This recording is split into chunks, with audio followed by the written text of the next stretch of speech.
May all beings be happy. May all beings be healthy. May all beings be free from harm. May all beings love life. May all beings awaken. Welcome to another Kook Audio podcast. I'm DC, Poobah of Kook Audio and Kook Archives, preserving the legacy of Shunryu Suzuki, those whose paths crossed his, and anything else that comes to mind.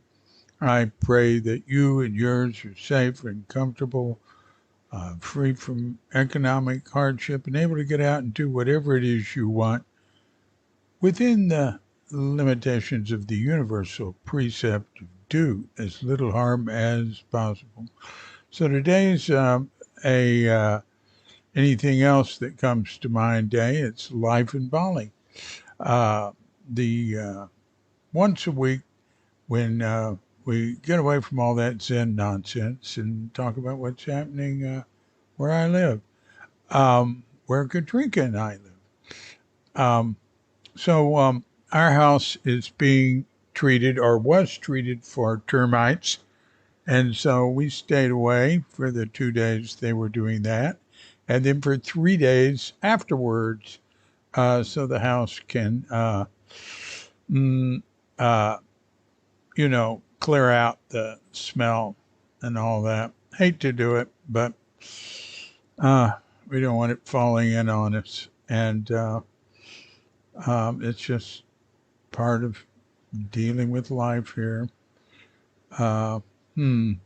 Yeah, too bad. Well, anyway, so, we thought, well, take a vacation. And you get really good prices in hotels here now because there's no tourists, you know. So we got a suite in a nice beach, a hotel by the beach in Seminyak. And we're spending 4 nights here. This is the last night. And it's nice. It's an old hotel. Um, yeah, it's got some modern stuff. Modern for maybe 1965, although I don't think it was built that long ago. Maybe it was built in the 70s. Um, and it's got a big garden, with grass. It's like, I don't know how long, maybe 75 yards, uh, all along the, the cottages, which are all like brick, uh, with tile roofs, go in a row, and right in front of them is this nice, like, garden and lawn and different things in it. And they let us bring our dogette here, Bondi. And Bondi just loves to go walking around out there and sniffing and checking things out. And it's nice to take a walk there. There's little places you can go sit. And I always look for places to go sit and work. Uh, and so it's been pretty neat. Anyway, and I like the Seminyak Beach. The Kuta Beach is a little rough for me. We only get over here not even once a year. Well, we were here about 9 months ago in July. You see, May, June, July. Wow. We were here in late July or early August when Katrina got back to have a little vacation. Then, but that we just went for the afternoon. We went for the day. Uh, and it's not, where we live, the water's like in Sanur. There's really not waves to speak of. It's like for swimming, and here there's waves that you can play in as long as I play in the interior ones. Uh, the people can drown if they go too far out, and there's riptide markers. They put a red flag out that marks where the riptide's going out, and then you get like 30 yards on each side of it. You won't be sucked out to sea. Anyway, I don't get far enough out for uh, that. Well, I guess if you're where the riptide is, you got to be careful. But if you get caught in a riptide, you swim to the side. Uh, but I don't feel any problem there. The people who do are younger, inexperienced guys who don't really know anything about swimming or anything that go out too far. Uh, Anyway, so we when we were here in July, we rented a sun chair. We rented two sun chairs and got coconut water brought to us and foot massages and, you know, bought some beads and things from some women on the beach and went swimming and just, I didn't take, I think I took a computer. I think I just sat, I had been working so much, just sat there and looked at the ocean and I'd go out and swim. Not really swim here, is be thrown around by the waves. Uh, and the sort of body surfing. And but this time, you know, I just go do that for a while. Really wipes me out. Uh, if I get really tired and I'm panting, then I think, all right, that's good. Uh, but we went down twice, and guys come out there, nobody here, and they're dying for some business, and I say, all right, we'll come back tomorrow and we'll rent chairs. And the second day I said, well, we'll come back tomorrow and rent chairs. And he said, yeah, tomorrow never comes. And so the third day I went down because we realized we didn't want to do that. I want to keep working and just come down and take a break, and do it. And we'll come down to the beach for an hour and go back. However long it takes, 45 minutes, an hour. So I went down where those guys were and sat with them, and, I got some coconut water. And I knew they'd sell that for $25,000, like $1.50, $1.75. And then give them $50,000 for it and talk. So, they were sort of like beach guys. And then a guy came up and started speaking English. So I talked with him a while. I said, hey, can I interview you for a Life in Bali podcast? He went, yeah, sure. So here's Ali. And let's see, is there anything he didn't say, or I should say, if you know Seminyak, we're right by Double Six Beach. I think we're really to the side of it. Yeah, here's Ali.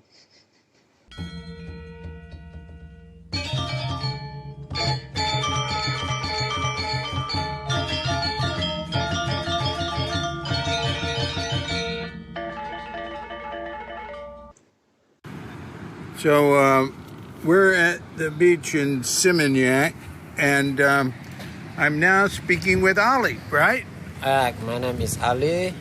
I'm from East Java. Yeah, I have been working here since 8 years. 8 years? Yep. 8 years. Hey, what's your dog's name? Baba. And what do you do here at the beach? I do working kind of surfing instructor, and then waiters on the bar, like small bar or something like that. You teach people how to surf? I do, man. Yeah, you like surfing? I do.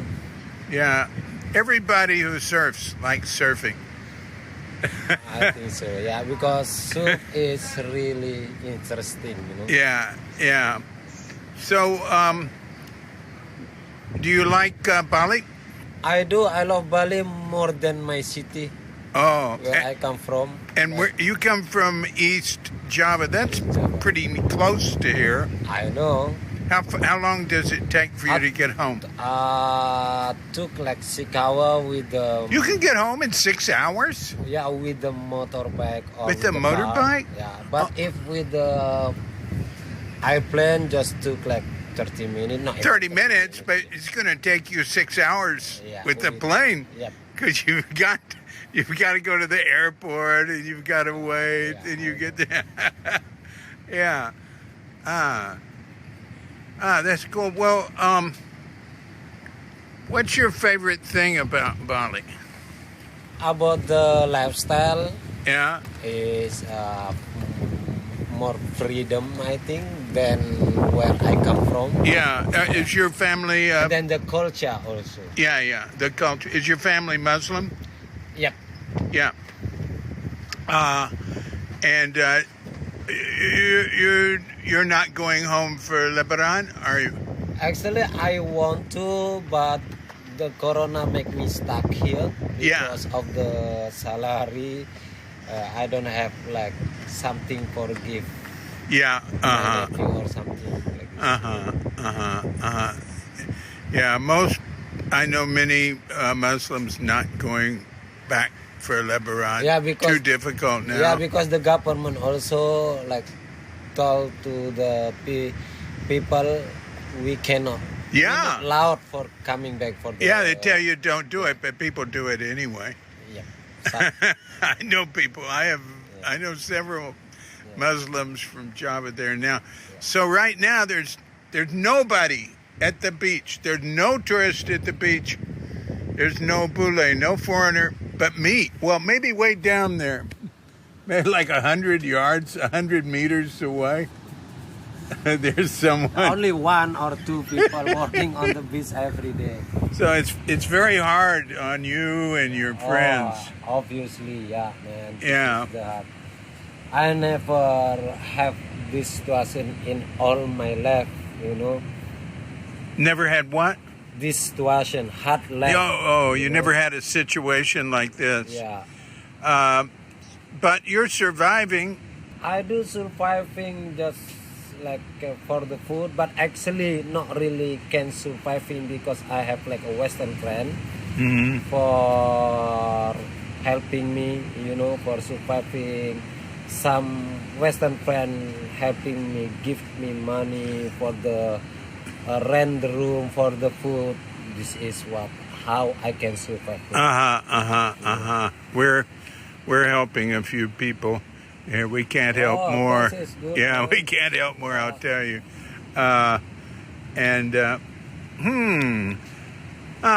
Well, let us hope the coronavirus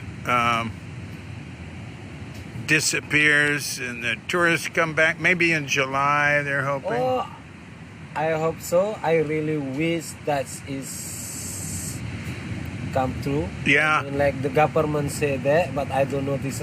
They keep changing their mind. Yeah, I know. Where'd you learn your English? I just like learn autodidact. I just like talk. Autodidact. That's a cool word, man. A lot of people don't know that word. And then I have a girlfriend, like Australian girlfriend. Yeah, so that why I take learn a lot from her because she can speak Indonesian also. Yeah. So that why. Yeah. Easy for learn. Yeah. Before you came here, I was speaking Indonesian with the others. Then you started speaking English. Well, is that a bule?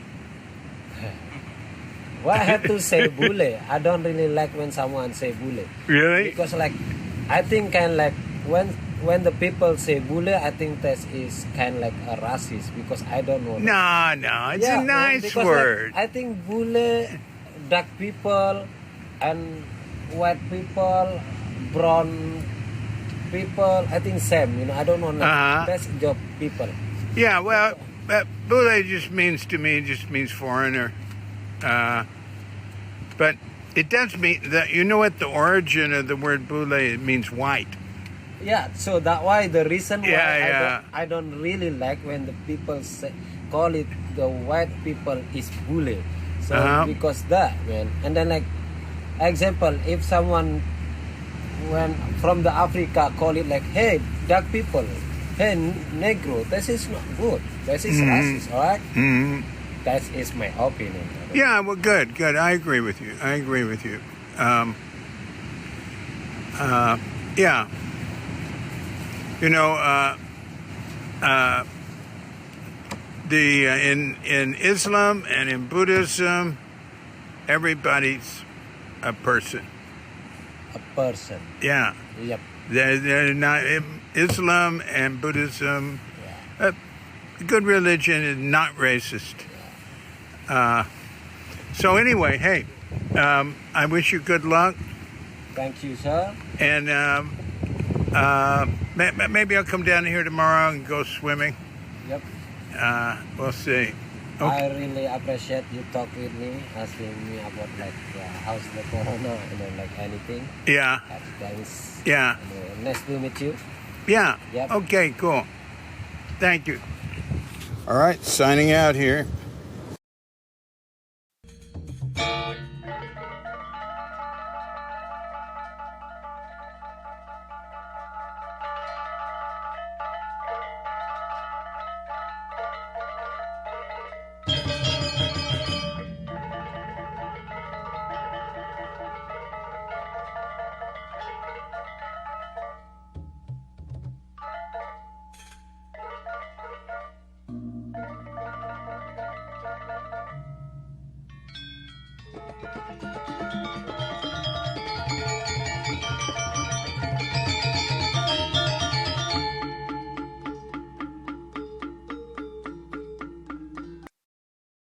So thank you very much, Ollie. That was neat.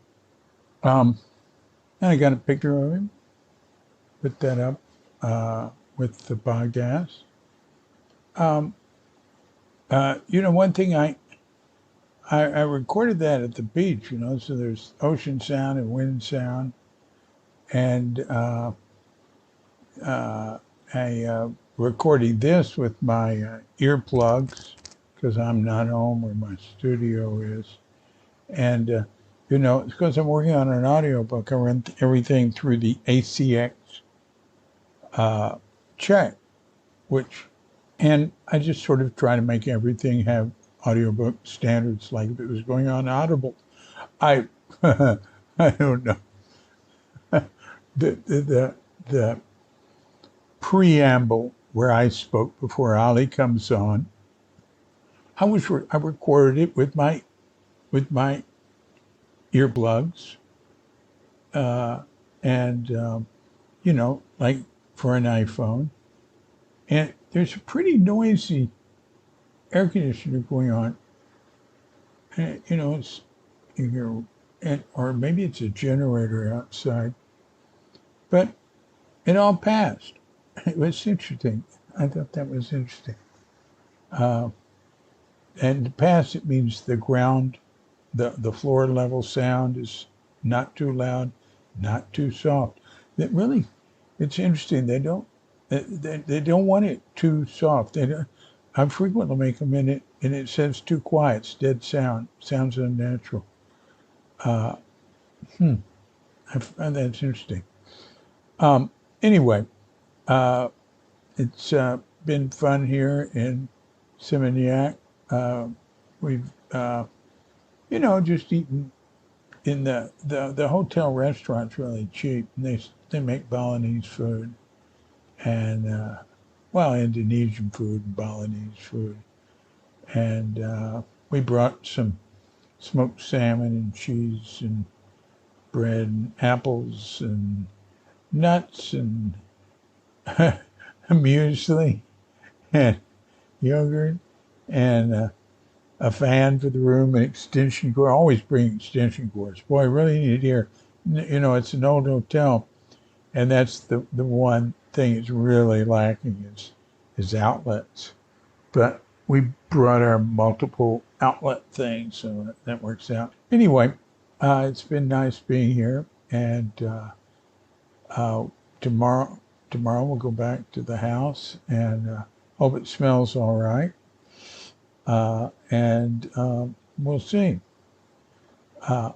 Okay, so this has been another Kook Audio podcast, A Life in Bali. I'm DC Puba of Kook Audio and Kook Archives, coming to you not from Sleepy Senor, but from Seminyak, which is sleepy. It's not before COVID. It's sort of like quasi ghost town. Except we ate dinner the 2 nights ago on the sidewalk, and there were a lot of people came out and walking by and stuff, locals and foreigners. And it was fun, nice, nice evening breeze, sort of warm, nice. So anyway, it's neat to come here. Don't get over here much. You know why? Because of the traffic. There ain't much traffic now. So, mm, it's just too selfish to allow oneself to think very long that they're enjoying the COVID experience. But it's hard. I have to bite my tongue not to think that. God, I was just reading today that I posted it on Cute Nonsense, some organization for metrics, and I'll tell you what it is. The Institute for Health Metrics and Evaluation says that they're way underestimating. The CDC is way underestimating deaths from COVID in America. CDC says right now 3.25 million. Oh, this is the world thing. 3.25 million for the world. That wouldn't be the CDC, I don't think, but sort of figures they use. And they're saying no, 6.9 million. They're looking at all sorts of things, especially excess deaths. And then they look at America, and they had rather than the 550,000 deaths, they estimated it at over 900,000 deaths in America because of it. And because really just the most awful response to it. Oh, just criminal, really, just horrible. Then, we're one of the very worst in the world. Indonesia's doing much better than America. How could that be? That's ridiculous. Anyway, I was right in the middle of signing off, and I got carried away there. And so, coming to you from Sleepy Seminyak, and with Doga Pandita, not Feline Kuchita, and dear lovely Katrinka. And we're wishing you and yours and all of us a grand awakening.